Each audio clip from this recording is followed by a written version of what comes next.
Alrighty. Hello, everyone, and welcome to the Fully Managed Podcast, the podcast where we discuss marketing and business tips to help assist you on your business journey. I'm your host, Shannon, Penji's partnership coordinator, and I'm joined here today with a very special guest, Gayle Rogers from the Atomic Agency. Thank you so much for joining me today, Gayle. Awesome. Thank you for having me. I appreciate it. Could you just start by telling us a little bit about yourself? You could say a fun fact if you'd like, or you don't have to. That's fine. And then a little bit about your work and how you kind of got to this point in your career, what inspired you to create the Atomic Agency, all that jazz. Ooh, there's a lot. That's a lot. It's okay. Some people do this. This is like the 10-minute question. It doesn't matter. If it's all boring, you put it in there. To settle in, get a blanket and a pillow.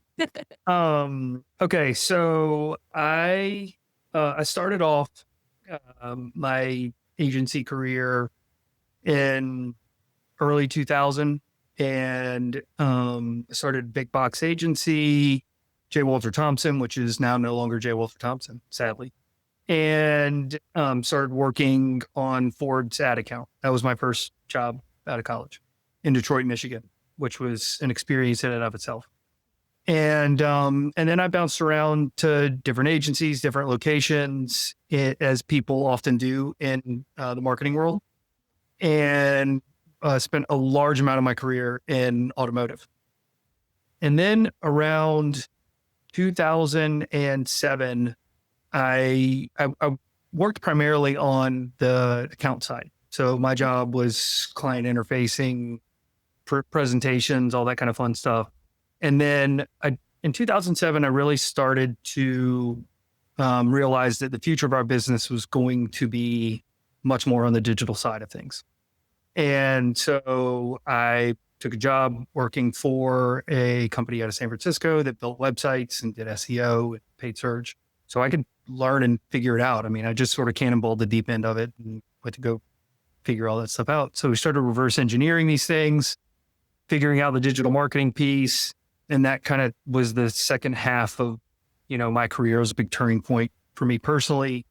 I worked at a couple of local agencies here in Birmingham, Alabama, and really helped them to develop either a managed services. So the first company was a website development company, and I helped them to build out a managed services team and products and all that piece. And then I left that agency and went to another one that was just a traditional marketing agency and built an entire digital team that was almost twice the size of the original agency I started working with. So I started working with a 25-person agency. And when I left, there were 110 people, and I think 40 or 50 of them were on the digital team. So at that point, I realized that I didn't want to build an agency for someone else. I wanted to build one for myself. And I got the skills to know that you can do it. Hubris, maybe. I'd say anytime someone starts a business, I tell them it's a roller coaster of uninformed optimism and then informed pessimism. So you're like, this is going to be great. And then you realize this is not as great as I thought it was going to be. But what this is, the next thing is going to be really cool. And so there's path you go on. So anyways, I started Atomic in February of 2020. Again, a lot of optimism, uninformed optimism, and March was pessimism. You're like, well, this is kind of crazy. Yeah, and like not the greatest time. How would you know though? It turned out to be the right time. You know what I mean? It's sort of that when you look back in history and you're like, if you hadn't have made mistakes or choices when you made them, then could you be the person that you are today? Mm-hmm. And could you have the same life experience? I mean, you can't learn to appreciate the things that you have if you've never known the other side of it. Yeah, no, I really resonate with that. Yeah. So I like telling the story, and the book's up there. I read the book Atomic Habits in 2018 or 2019. And it really there was so much about it that stuck with me. I just love the book and I love the concept of it. But when I was developing the concept of Atomic, I wanted us to do the small things that made a big difference. So I really didn't want to focus on, just trying to build big campaigns for the sake of trying to win an award. It wasn't about us. It was about how do we help our customers honestly be the best version of themselves, right? We want their companies to be what they always dreamed it would be. That uninformed optimism. We want to see Great. That's a so good outlook to have. Yeah, we stole from James Clear. We named it Atomic. And that's what it is today. So, so the last two things on that are we started off as a traditional digital agency, right? Websites, SEO, paid search, all that kind of fun stuff. And those things are great and I love them. However, what I realized is I wanted better outcomes for my clients. Mm-hmm. And really I wanted them for myself too. I'm not going to say it's just for them. I'm not all that altruistic. Sometimes I'm really selfish. And so we sat there and looked at what we were doing. And what we're essentially doing is we're creating content and we're creating ads and we're creating social posts and we're creating websites in the hope that someone's going to engage with those things and then call us or then email so that we can talk to them, right? All of this is in hopes that we'll have a conversation. Well, what if we just start with the conversation? Just like what we're doing today. Why not just start with the end in mind? So if we go into it and we're like, well, we want to talk to people and we want to learn about people and we do it from an earnest place, then what we end up having is we end up creating the relationships that we want and the marketing can be a byproduct of that. Yeah. So in this case, Shannon, I hope that we end up having that would be so great. A connection and a relationship, right? And then we can promote this and then that's all the byproduct of it. But what we really want to do. Yeah, no, that's what the podcast is for necessarily. We don't know if we're getting, there you go. The best that we get out of, the best and I guess the least is just making a friend, which is really nice. And that's, there's never a negative to making a friend and knowing about someone, but it's also like one more person knows about us and, whether they want to ever use our service, that's fine. But, it's just nice to talk to people and network and get to know people and know their stories. And it's just, I think I love a human perspective, like a human first perspective in owning an agency or doing any kind of agency work. I think is so important because no one wants to work with an agency that's money first. Well, and as humans, we need this, right? We require this social interaction for just the basics of being healthy people. These things are good for us. And being able to create that, I think is a really good thing. I know the more people I talk to in a day, the better I feel at the end of the day, and the happier that I feel. If I'm just staring at my computer all day, typically not always my best. Yeah, no, I completely get that. I resonate so much with the you don't know how good the ups are if you don't have the downs. I had my first mundane dream the other day after having nightmares my whole life. And I was so happy. It was so mundane. There's nothing happened in the dream. It was the most basic thing ever. I think it was like eating potato salad with my sister.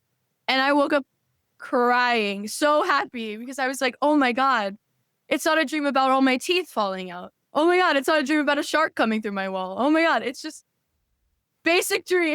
By the way, the whole thing that you like, the creativity of the teeth falling out or a shark coming through your wall is like a regular night for you. That's a whole other interesting conversation.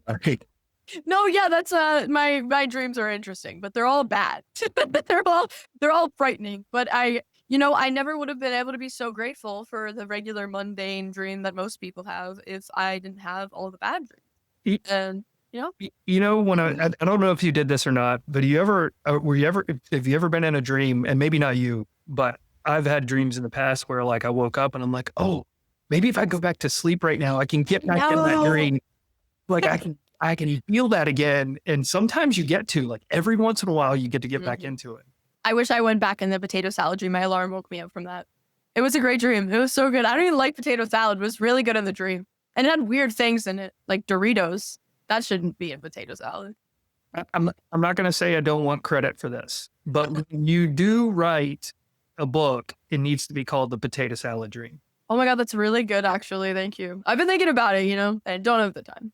That's But right. thank you also for the Atomic Habits recommendation. Because again, books, I do love getting book recommendations. I'll give you 10 of them before we leave today. Thank But you. that's such a fantastic book for anybody at any place. And what I think is really interesting too about books, and I was thinking about this recently, is that I like reading about, I'm a big soccer fan, and I like reading about like soccer history books or history in general, and having business takeaways come from that. They weren't necessarily meant to be business books, but they give you ideas based on that. And I think that's really kind of fascinating about reading, or in my case, I listen to books. That No, help. I love hearing people get business or marketing advice from outside of the marketing profession. Okay, that brings a great question. I never get to ask this one. I always have it in the back of my head, but it usually just never, it worked out perfectly. What is some of the best advice you've received from a non-marketing professional about marketing? Okay, well, number one, I have this to say. I literally recorded a video about this yesterday. But we're all in marketing. I'd reach out to someone recently that the question was like, what makes you think I'm in marketing? I'm like, well, everyone is really, like the shoes you wear, the haircut you have, the glasses we choose. These are all marketing decisions about our own personal brands. So all of us are in marketing. I'm trying to think about, I was talking to a friend yesterday and he said something to me I'll have to remember it a minute. And I was like, man, that's such good advice. And everybody knows it and we forget about it. But let me think about, might be a throwaway answer. Let me think, what's the best marketing advice I've received from someone that wasn't necessarily in marketing? That's a really, I think I needed to have a day to think about that question. That's okay. Send me an email. Shoot me an email. I might have to come back. I might have to come back to that question. No worries. Or if you think about it later, interrupt and go, okay, that. I just always think it makes me so curious because I remember talking to a podcast guest in the past. I don't know if you know about her, but her name is Melissa Rosenthal. She was previously with ClickUp and she's also with BuzzFeed at the height of its boom in the like 2010s. And she is full of just inspiration from outside of marketing that go into marketing. And it's so fun. Like she'll like a celebrity and she'll just track how they came to fame kind of thing and like what worked in marketing for that specific person and kind of implement in her day to day. And I thought that was so interesting because you're right, everyone is involved in marketing, especially celebrities because like, they have to market themselves. But I loved hearing all these like little tidbits that she was telling me about what she learned from just this random, person that she's fond of.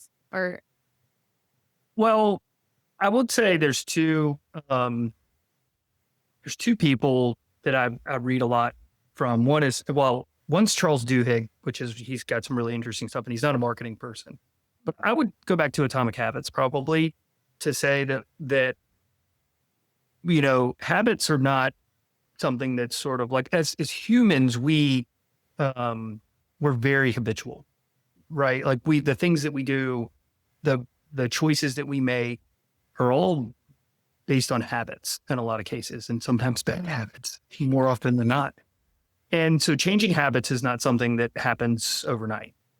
And so it's, you've heard the whole, like, eat the elephant one bite at a time, type of a thing. But one of the things I really love is maybe habit stacking. And habit stacking is where you start with one very small thing that takes you less than 2 minutes to do.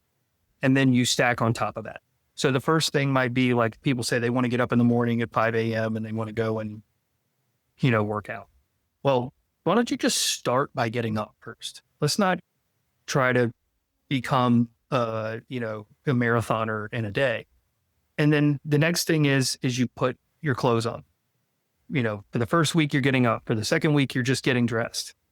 And then maybe you go outside for a 5-minute walk. And then you come back. right? So you're stacking your way up to it. And honestly, I think in marketing, it's a lot of that too. Like, especially as an agency, one of the things that we all like to try to do is come in and like wave this magic wand and make all these magical things happen for people all at once. And these companies didn't get to where they are all at once in terms of how their marketing is. And it takes time, and it takes you got to take one piece and you have to kind of build off of it. You got to build a foundation to create from. We don't have a switch that we turn on that magically makes it rain leads or revenue, even though people think we have those. And we'll have that conversation a lot with clients. I'm like, look, if I had the switch, you'd be paying me for this conversation. Yeah.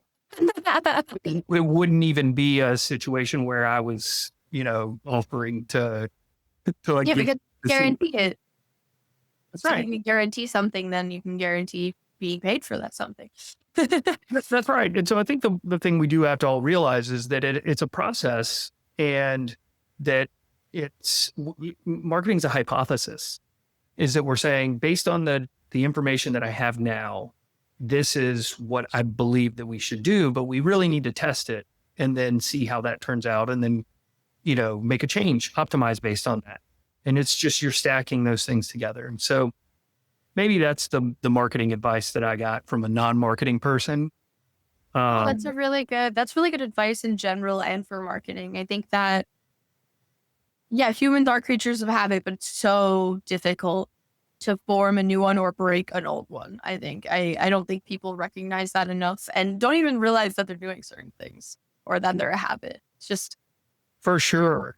I think every marketer should be, we should study human nature. You almost should be a part psychologist. Understanding human bias. One of my favorite things that I recently I kind of came across, I did it on, I was doing research for what we were doing. And I learned about what's called the mere exposure effect. And it's not, this isn't like groundbreaking, like, oh, we never knew this existed. But really, I love telling this story this way. It's very interesting. So we as humans are evolutionarily programmed to lean towards what's familiar to us. And this is like our social interactions, our buying choices. It helps to promote like cognitive ease, because that we're lazy that way. We like to believe in something so we don't have to think about it.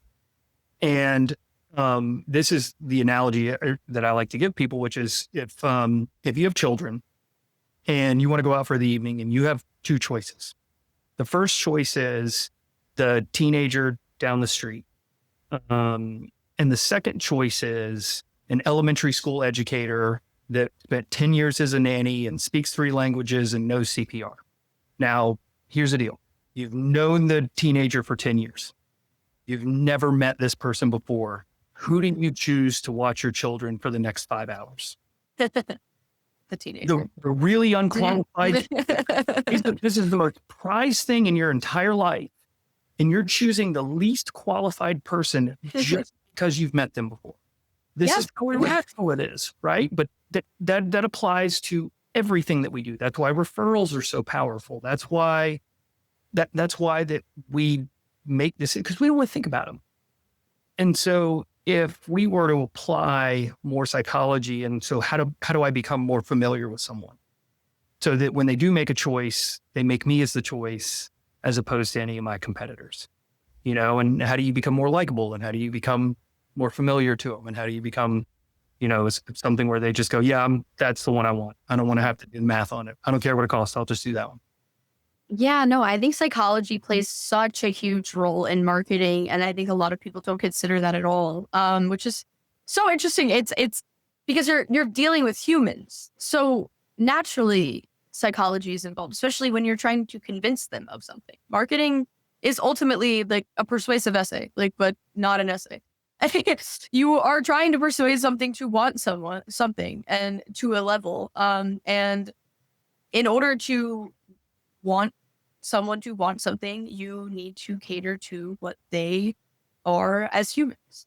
And I think there's so many things that people don't consider when they do that, especially a lot of people are not thinking of their audience sometimes. They're just thinking of themselves, because it's hard to get out of your own head. And Um, you know what your audience is as someone who's trying to market a product or a service, but you don't, when you look at something so much and you're trying to perfect it for such a long period of time, I think a lot of people miss the mark on realizing that it's not for them because they're giving it to other people.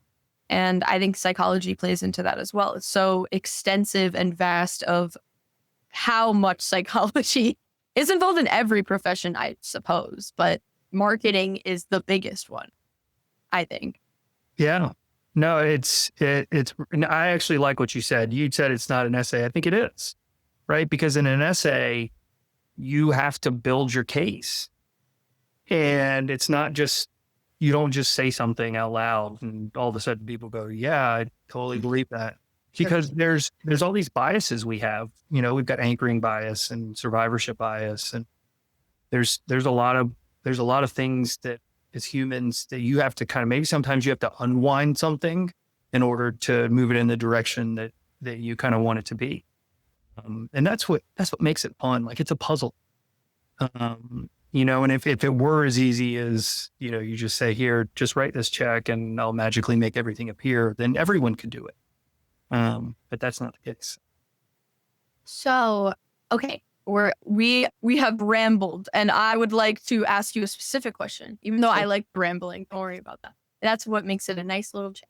But so your agency seems to be very focused on communication style. How do you think yours is different from your other average market agency? Like, why do you think that you can use this, the phrase that you use is conversational marketing, which is unique I've seen. So it's interesting to me. Yep. That's a fantastic question. And I'm glad you asked.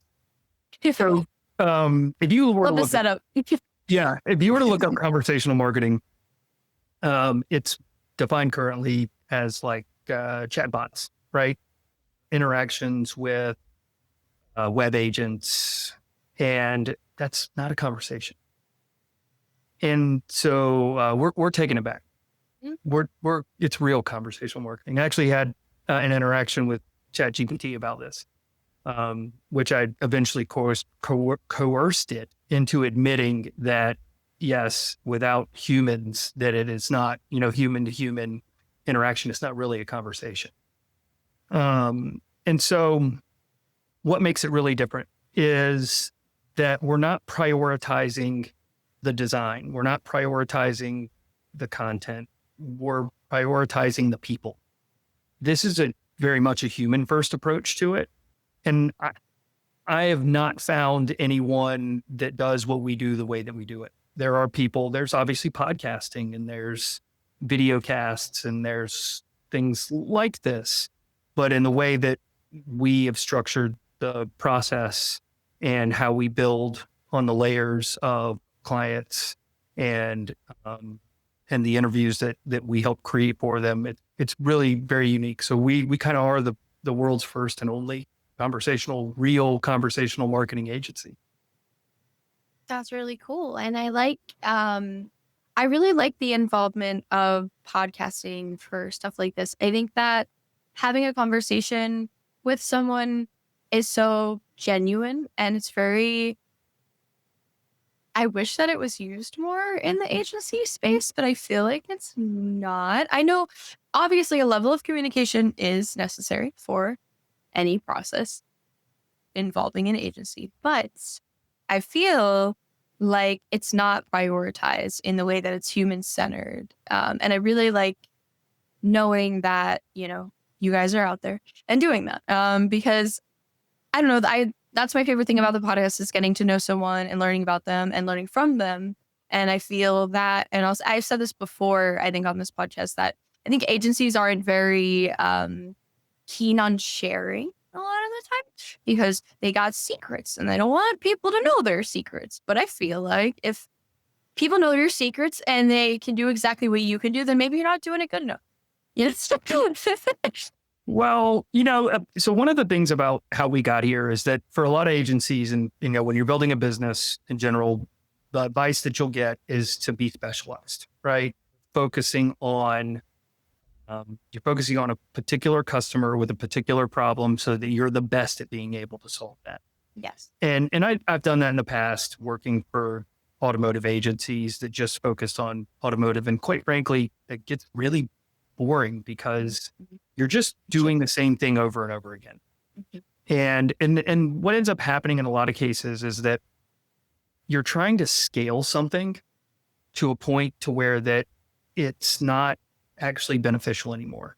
So the more you try to scale something, the more you have to take out of it, the more customization that has to come out of the thing to do it for too many people because they have all these different intricacies to them.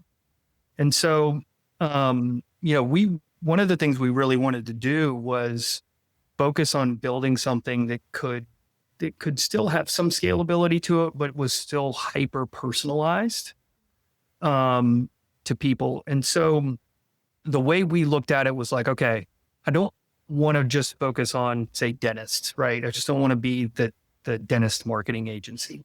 But you can't do everything for everyone all the time, right? You can't go in and go, let's do a whole custom plan for you. That's this website and a logo and a brand and all these other things. It's really hard to build a business around that because you're reinventing yourself with every single client, right? That becomes a really difficult thing to do. But we found that by creating a process that was focused on our clients' expertise.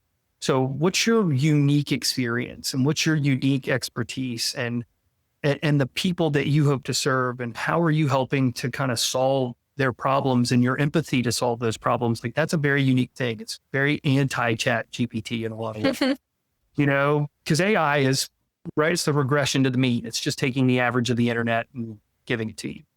And that was something we were trying to get away from as well. We were writing all these blog posts for people and we were getting a bunch of AI content. I'm like, now we're just doing what everybody else is doing and it's not helping people. Yeah. So we really found that we could be, by being hyper focused in creating conversations with our clients, that was our uniqueness. And look, basically what we did is we just created a different recipe. We took all the ingredients that everybody else has access to, and we're just putting it together in a different way. Could someone else figure out how to do it and do it? Yes. And I'm happy to talk to anyone about it, right? Because it's like, I don't mind if you learn about it. If you learn about it, you're going to tell somebody else about it and it just creates more groundswell. So it's cool. More people treating people well. I'm not going to complain about that. That's right. I'm totally up for it. But I do know that we're the only agency that I'm aware of that 100% focuses on this and the way that we do. Yeah, and that's fantastic. I think that it's kind of nice that you've found a niche in a way that's different than how other people find their niches. You found your niche in the customer base that isn't a industry. You found it in the way that you handle customers, which is really nice because it is nice. It's like I talked to a bunch of people about niching down. It's a topic that obviously comes up with agencies a lot because some people have different opinions on it.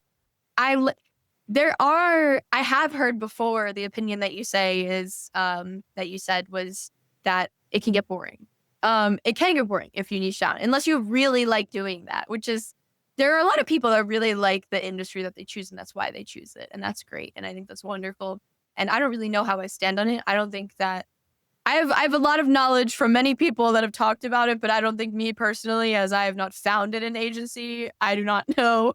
I don't know what my opinion on it is, but I do know everything that I hear. And there's a lot of different variations of what everyone personally likes. And yeah, it's if you have fun with what you do every day, and whether it's niching down or not, I think that's kind of what it comes down to. And I'm not, believe me, I'm not poo-pooing anybody else's I didn't think so. idea of wanting to be a dental marketing company. Like that wasn't the thing. I see problems and I like to solve them.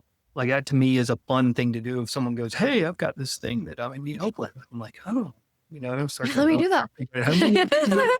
Unsolicited, let me solve this problem for you. It's like a cartoon character flying towards a pie, when they smell it. Yeah. and that to me is like, that's the that's the thing that's fun to me. And I mean, optimism really is oxygen for me. Like, I like to get really excited about, I think we can do this together. Like, this would be really fun, and I can help us get there. I feel very lucky and very blessed to have found what I believe to be a solution for a lot of people in that way. So like, if it's a nonprofit, or it's a, financial services company, or it's a bank, or if it's a, HVAC company, like, we can apply it to all of them, and be able to help them, get to where they want to be. So that to me is really the fun part, that I know that what I'm doing is actually helping people. And I like falling asleep really fast at night, and that helps. Wow. Well, okay. That's a really great note to end on, because this is all the time we have today. So that was very wholesome. This is my favorite thing to end on. That's great. Thank you so much. And yeah, I really, really appreciate having this human-centered approach again. This podcast is lovely because I get to talk a lot of different people, but definitely my favorites would be people that are in the business of helping people. And the corporate world isn't always full of that. So it's really nice when you see it, because, it's nice when people are caring about people, because I think one step at a time, changing the world, 1% better every day.